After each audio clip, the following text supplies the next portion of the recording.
C'est qu'on a quand même décidé d'aller au Ragged Island parce qu'on ne trouvait pas d'autres options, d'autres destinations plutôt qui nous satisfaisaient. Puis on a comme le goût de s'arrêter de bouger. Donc on aimerait ça trouver une place qui nous appelle, puis les Ragged nous appellent. Le vent a un petit peu diminué, ça reste quand même genre 20 nœuds rafale à 30. Mais la direction du vent est bonne et enfin bon. La seule problématique maintenant qu'on a, arrivé dans les Ragged Island, on n'a plus aucune réception cellulaire, plus rien qui passe. Donc on n'aura plus de prévision météo et c'est un problème. Donc cet après-midi, j'essaye d'activer, on s'était payé un Iridium Go. L'Iridium Go, grosso modo, c'est un modem satellitaire qui nous permet d'utiliser une application PredictWind qui nous envoie des bulletins météo par satellite. Sauf que c'est, est-ce que je peux dire un peu compliqué, je sais pas, c'est vraiment pas intuitif, genre vraiment pas. Et j'ai commencé, ça fait quoi, ça fait peut-être 2 heures, 2 heures et demie. Plus que ça, ouais, 2 heures et demie. Fait que là j'avais des cartes SIM, j'avais payé 3 cartes SIM en prévision, j'ai mis la carte SIM, t'actives la carte SIM, après t'actives ton forfait, tu te connectes à l'application d'Iridium, tu te connectes à l'application qui t'envoie les bulletins météo, après tu essaies de mettre les deux ensemble, mais pour mettre les deux ensemble, il faut télécharger une autre application. Là pour pouvoir t'inscrire à cette application là, ça nous demandait le numéro de téléphone satellite d'Iridium qu'on n'avait pas, mais que finalement j'ai compris 1 heure plus tard que c'était durant l'activation d'un des processus que j'ai fait en matinée. On me l'avait envoyé par courriel. Enfin bon, tout ça pour dire que ça semble fonctionner, sauf que j'y arrive pas.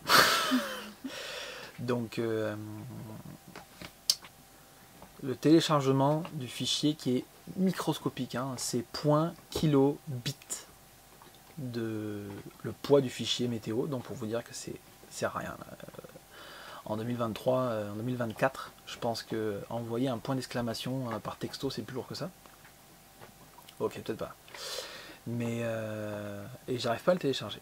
Donc voilà, honnêtement ça me casse un peu les couilles quand même.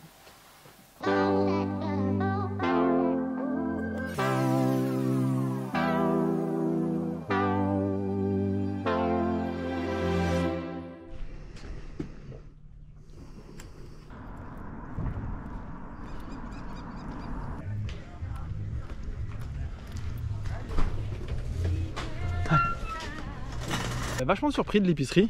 Je pense que ça doit être la 4e meilleure épicerie qu'on ait visitée aux Bahamas. Cette année, ça doit être la 3e meilleure après Nassau et Georgetown. Ce qui est excellent parce qu'au final, on s'en va presque 2 semaines, 2 semaines et demie dans les Ragged et il n'y a absolument rien. Bon, en tout cas, on va pas aller à l'île principale tout au sud. Donc c'est génial, là on a pu le faire, j'ai pu le faire presque le plein de produits frais parce que faut pas non plus trop se laisser aller parce que ça reste quand même extrêmement cher.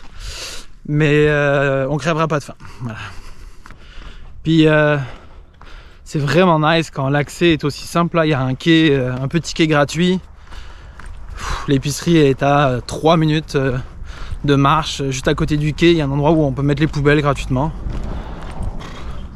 C'est le genre de petits détails qui font que ça a pris 10 minutes puis mon épicerie était faite. Alors que quand il faut que tu cours pour savoir à qui tu payes le truc, tu sais pas trop où est-ce qu'il faut aller, ça prend du temps. Les poubelles, c'est compliqué. Ça c'est vraiment nice. Voilà. Avec les conditions météo difficiles qui nous attendent et le retour d'Andréane et de Malo prévu le 3 février en avion, on a pris la décision de ne pas descendre jusqu'au Ragged Island, mais de s'arrêter dans les Jumentos Cay, la section d'îles juste avant. Les Jumentos et les Ragged constituent une chaîne d'îles inhabitées de 180 km. L'unique ville est Duncantown, sur l'île même de Ragged Island, avec une population d'environ 72 habitants. Nous avons jeté notre dévolu sur Flamingo Cay, l'île qui nous semblait offrir la meilleure protection pour les 2 semaines de mauvais temps à venir.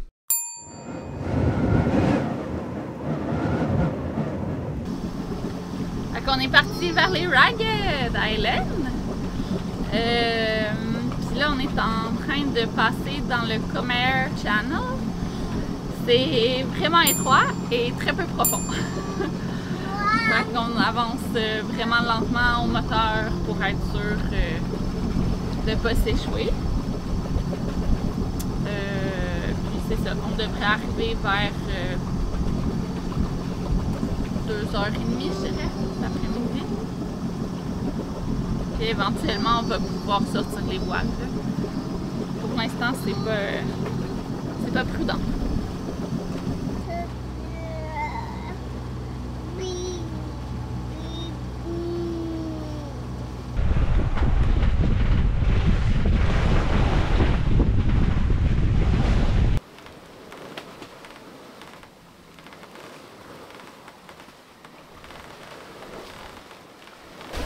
Donc on a une navigation très sympa aujourd'hui.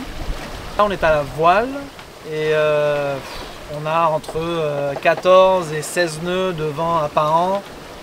On l'a au petit largue et notre vitesse moyenne c'est 6,3 nœuds. Ce qui est tout à fait respectable, on va se le dire. On a fait 41 000 nautiques. Malo filait pas trop. Donc Andréane s'occupait de Malo pendant que moi je m'occupais du bateau et à ce moment-là en général on n'a plus de main pour la caméra. Une vingtaine de minutes, on est arrivé à Water Cay. J'ai vaincu l'Iridium.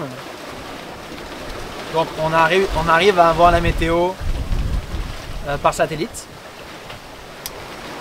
Et donc on a tenté, on tente d'aller à Flamingo Cay même si la météo n'est pas parfaite.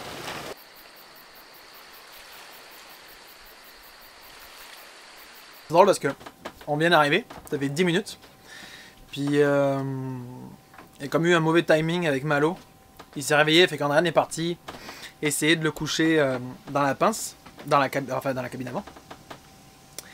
Donc j'ai ancré tout seul, puis le premier spot ça marchait pas, l'ancre est décrochée, fait que je remonte l'ancre, je vais à un autre spot, je remets l'ancre, puis j'étais comme pas trop sûr à savoir si elle avait bien pris ou pas. Fait que c'est assez rare que je fais ça, mais je suis allé dans l'eau vérifier si l'ancre était bien. Je reviens sur le bateau, puis là il y a le bateau voisin qui vient avec sa petite annexe. Il vient nous voir, il nous fait « Ouais, je voulais juste vous dire, j'ai vu qu'il y en a un de vous qui est parti checker l'ancre. Je veux juste vous dire qu'ici j'ai vu les plus gros requins que j'ai jamais vus. » Et que là je suis comme « Ah ouais, nice, c'est quoi les requins? Ah bah tu sais, requin bulldog, requin tigre. » Je suis comme « Ok. » Juste à côté de nous, il y a 2 petits bateaux de pêcheurs à l'ancre. Alors, par curiosité, j'envoie le drone et notre voisin nous avait pas menti. 4 requins bulldogs tournent juste en dessous de leur bateau et un 5e entre eux et nous. Je me suis probablement baladé à la nage une quinzaine de minutes avec 5 bulldogs autour de moi sans jamais m'en rendre compte. Pourquoi est-ce qu'on met autant d'accent sur le requin bulldog? Eh bien, parce que ce n'est pas n'importe quel requin. Déjà, c'est un gros spécimen et contrairement à ce qu'on pense, il n'y a pas tant de gros requins sur la planète. Donc ça reste quand même quelque chose de spécial à voir. Ensuite, il a l'unique capacité, avec le requin du Gange, de pouvoir vivre dans l'eau douce. On a observé des requins bulldogs à plus de 5000 km de l'embouchure de l'Amazone et à Alton, en Illinois, à 3000 km de l'embouchure du Mississippi. Ensuite, il est surtout connu pour être sur le podium des requins les plus dangereux pour l'homme, accompagné du requin tigre et du grand requin blanc. On est allé voir les pêcheurs, mais en fait, on voulait aller voir les requins bulldogs. Notre voisin ne nous avait pas menti. Il y en avait 4-5 autour de leur bateau qui il était peaceful là, quand même là. Mais c'était quand même, moi je trouvais que c'était des gros requins. Romain il était pas bien impressionné, mais moi je l'étais. Puis c'était effectivement des requins bulldogs.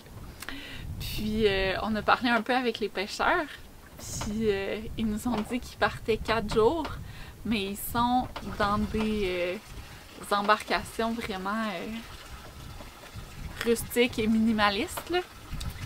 Donc on se disait, ben en tout cas moi je les trouvais vraiment courageux, puis je me disais qu'ils devaient avoir hâte de prendre une douche, puis de rentrer chez eux, puis de manger pour vrai, parce que, ben manger pour vrai, j'imagine qu'ils mangent leur poisson, mais il y a un tas de bois en avant du bateau. Fait qu'on s'imagine qu'ils se font des feux sur la plage ou sur le bateau. Puis il n'y a pas l'air d'avoir de frigo, il n'y a pas de lit.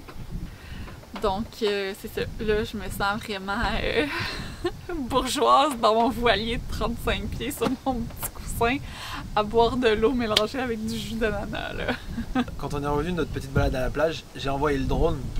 Puis quand on est allé voir les pêcheurs, il y en avait 4-5 autour du bateau.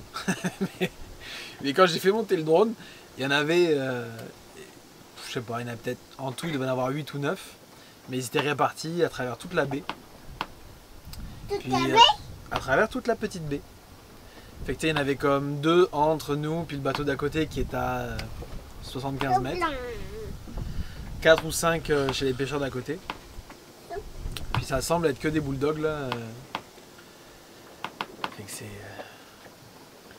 Ça, je fais juste repenser à hier. C'était hier hein, qu'on s'est baigné, on s'est baigné 1 heure derrière la plateforme. Oui. Mais ça veut pas dire que si tu vas dans l'eau, il va te courir après pour te manger. Mais non.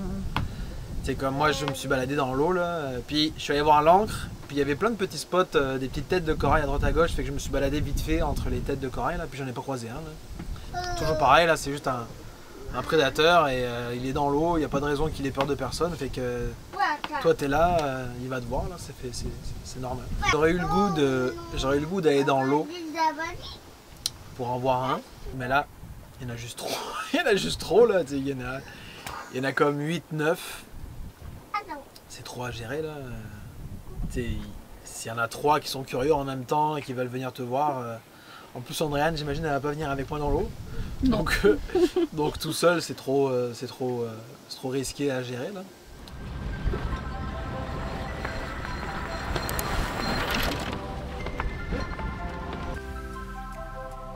On quitte ce matin Water Cay pour Flamingo Cay. C'est une petite navigation de 13 000 nautiques, donc environ 2 heures. Aujourd'hui et demain seront nos seules journées de beau temps, après on attend 2 semaines de vent soutenu. L'endroit est magnifique, désert et complètement à nous, enfin toujours accompagné de nos amis les requins bulldogs.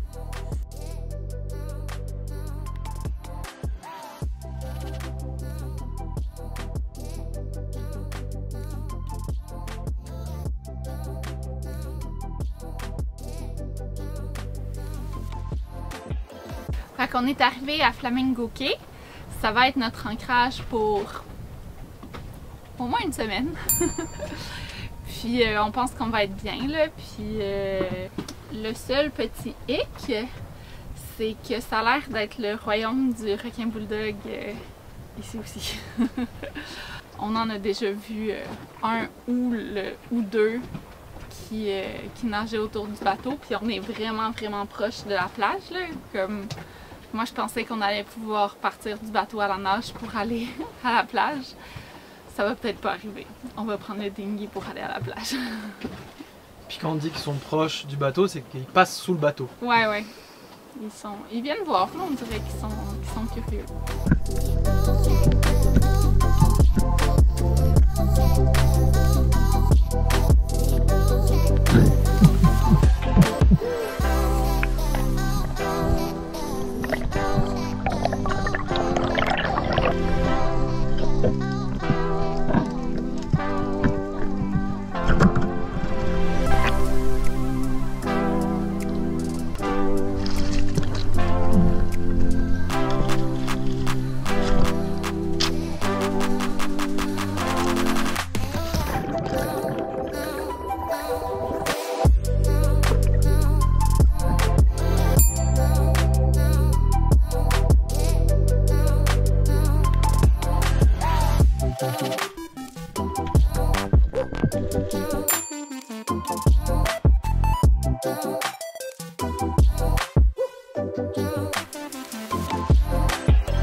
Mal à me défaire de ces images de requin bulldog parce que étrangement la visibilité était excellente de manière verticale, mais horizontale c'était moyen.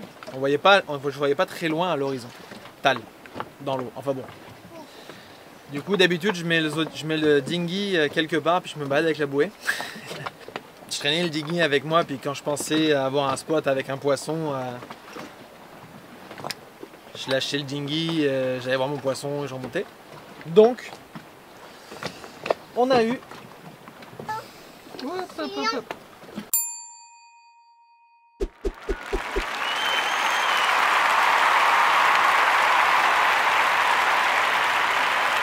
En parlant, il y a Malo qui grimpe sur mon dos. On a eu le fameux hogfish, qui apparemment est excellent, avec une gueule particulière. Et elle s'est présentée à moi, donc je l'ai magnifiquement tirée.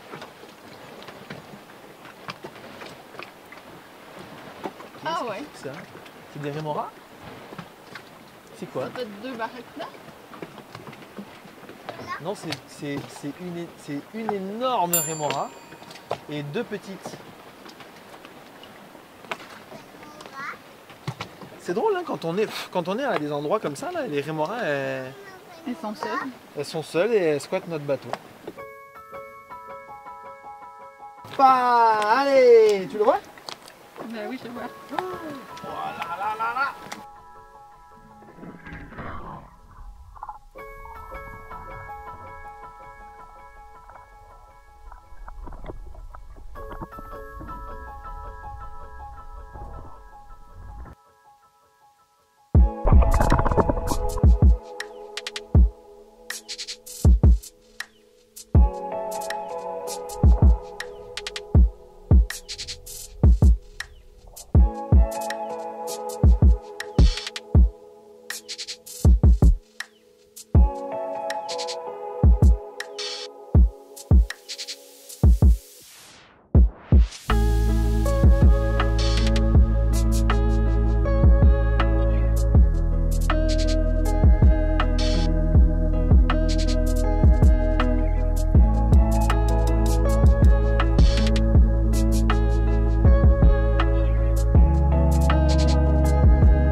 Et où? Hoppa.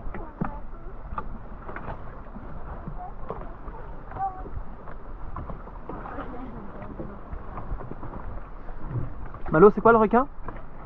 Bulldog. Ouais. Le requin bulldog. Il est gentil ou il est pas gentil? Il est dandy. T'as raison, tous les requins sont gentils, mais il est dangereux ou il est moyen dangereux? Et ah, il est dangereux lui. Le requin bulldog, il est très dangereux, il faut faire très attention.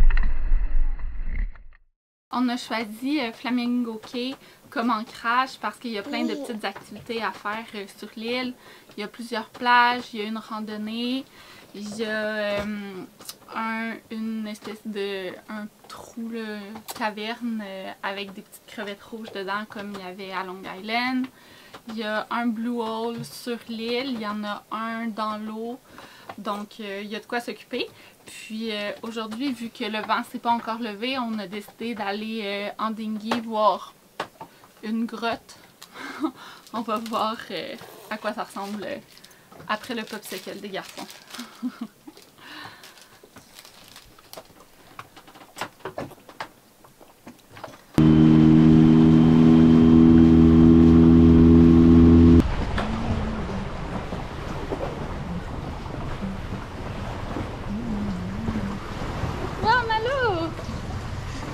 On est dans la grotte! Bernard aussi vient avec nous. Allez, viens. On saute? 1, 2, 3, hop! T'as pied normalement, non? Ah non. Est-ce que tu arrives à nager jusqu'à là-bas? Allez, va. Autonome.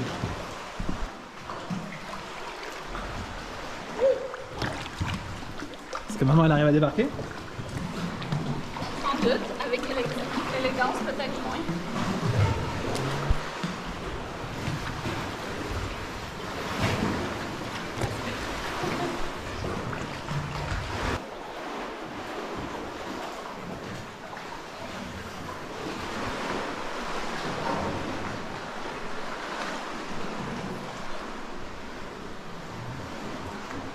Oui, très bien.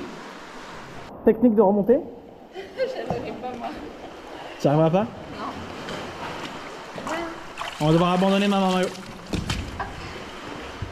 On viendra à marée basse.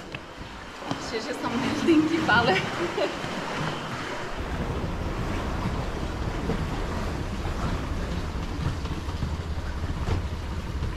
Oh là là, il fait chaud!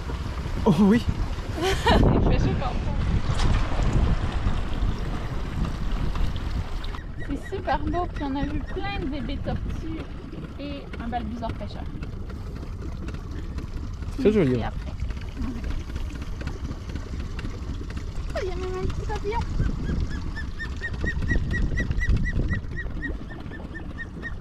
On le dérange. On ne fait que passer.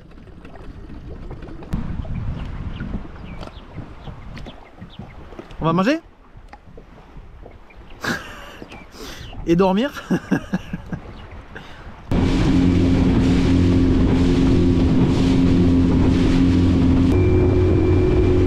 va bien là.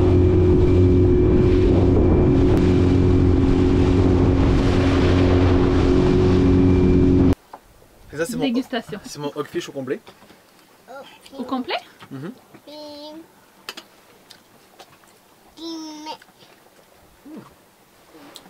C'est pas du tout pareil que d'habitude. Ah non? Non. Bah,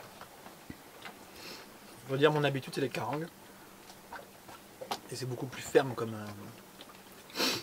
C'est des poissons osseux là. Lui il est vachement plus fin. Osseux. Des poissons osseux. Puis ça, c'est quoi? C'est pas osseux? C'est des poissons arrête. Ah bon. Un autre genre de poisson. Ok. Comme le thon, la bonite. Ah, d'accord, je comprends. Je trouve que C'est ça, terminé, Malo? ça se rapproche en comparaison plus à de la rascasse. Ah, ok. Ma mère, Ok, Malo, tu peux les laisser là, tes graineries, c'est pas grave. ma mère aimerait beaucoup.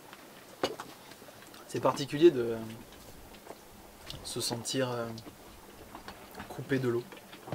Dans le sens que les requins sont tout le temps là. Les bulldogs là, il y en a un qui vient de passer. Puis c'est ça, c'est bizarre parce que on peut plus. D'habitude l'eau est un danger surtout pour Malo, fait que on fait attention à lui là, mais là c'est comme un level up un peu là. Donc on est comme dans une magnifique petite baie. Mais avec. C'est comme si tu étais dans une grande maison avec un immense jardin et que dans le jardin il n'y avait que des lions. Du coup, tu peux pas aller dans le jardin. Ceci dit, notre maison est toute petite. Le jardin est très grand. Le jardin est très grand. Il est très bon. Donc, tant mieux, mon chéri, je suis contente.